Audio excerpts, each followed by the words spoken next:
African military combat, because these pockets of wars that are happening in Africa are not of our own making. They are sponsored wars so that those who continue to steal our resources can do so uninterrupted as we fight ourselves, amongst ourselves.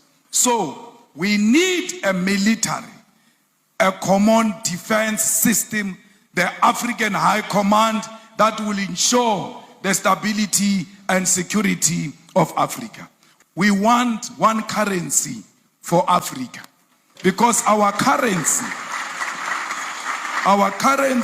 can be more powerful than the pound and the dollar combined, because London has got the biggest storage of gold, yet they don't have a single smallest mine of gold.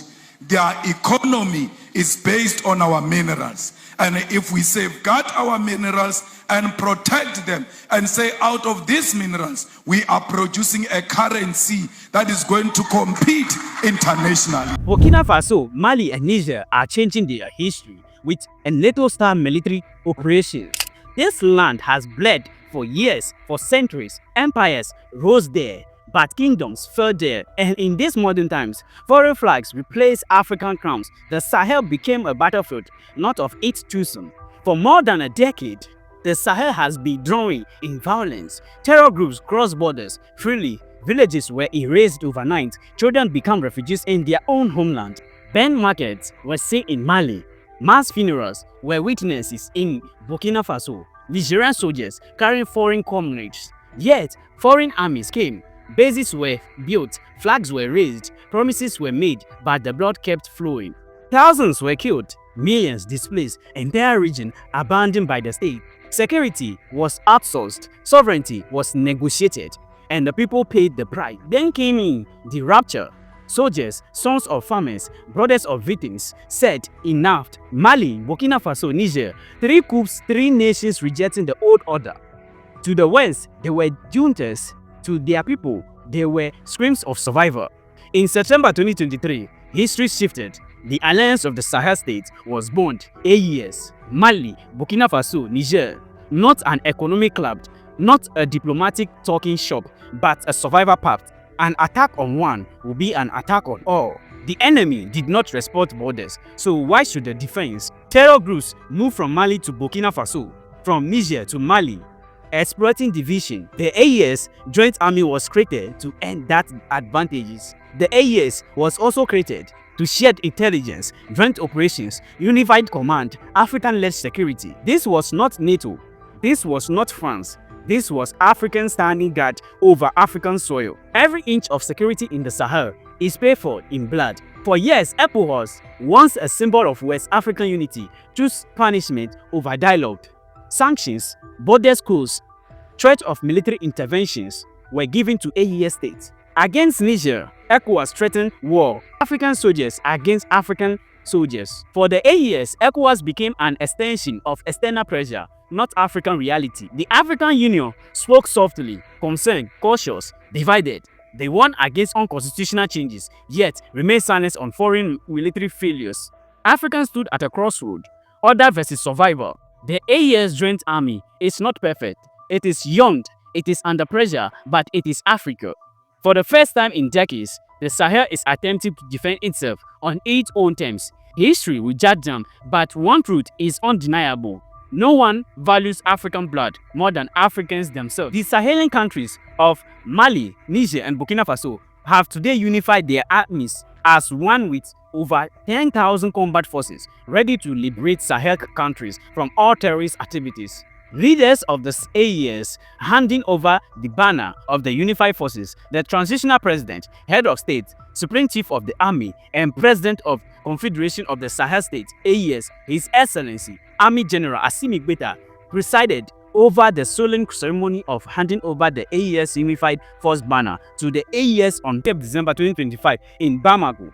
This historic ceremony commemorates the joint will of Burkina Faso, Mali, and Niger to strengthen military cooperation and to fully assume in a sovereign and concerted manner of the defense and security of the Sahelian space in the face of current challenges. For you to know, this is one of the current initiatives of the Alliance of the Sahel States. For years, for decades, for centuries, ECOWAS as a body of organization for Africans has never achieved this, has never done this.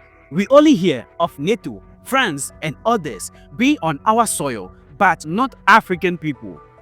People from another foreign land claiming to proclaim themselves as savior of African continent, but not delivering what they promise, taking what they have never dialogued for. So today, as I'm speaking, the AES, the Alliance of the Sahel States, has chosen their own path, and they call it NATO-style military joint, which is for Africans to defend African continents, especially Mali, Burkina Faso, and Niger.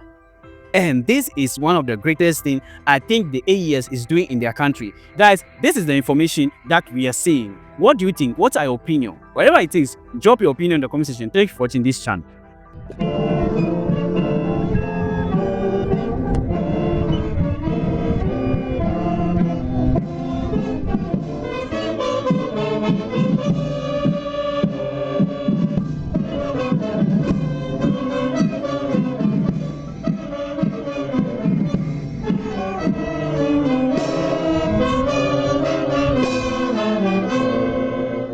The ranks are straight, the gaze is fixed, the discipline absolute, and the precision almost mechanical in the impeccable alignment of the units. Under the metallic glare of the immobilized blends, the supreme commander of the armed forces stops. He inspects the equipment, inquires about the technical capabilities, and briefly chats with the leaders. The gaze is attentive, the posture assured, that of a leader who knows the ins and outs of preparation. In a controlled gesture, President Goa hands the standard to the commander of the unified force. From now on, this solid and equipped multinational force is identifiable by a common symbol, The AES Air Forces conduct daily joint defense operations in the unified theater, during which our Steelbirds, of which you see behind me a few representative examples, transform themselves into angels of death for the adversary, broadcasting music that traumatizes these barbarians, whose goal is to terrorize our populations, who indeed. This standard is not a simple TCU. It represents memory, will, and irreversible commitment. There exists a conviction now imprinted within the people of Isahae. Your Excellency, Mr. President of the Transition, Head of State, Supreme Commander of the Armed Forces, President of the A Confederation, this standard that you are handing over to the unified force of the AS represents a memory, a will, an irreversible commitment. It enshrines a certainty that is now engraved in the hearts of our peoples. It is a historic act because this standard is not a decorative symbol.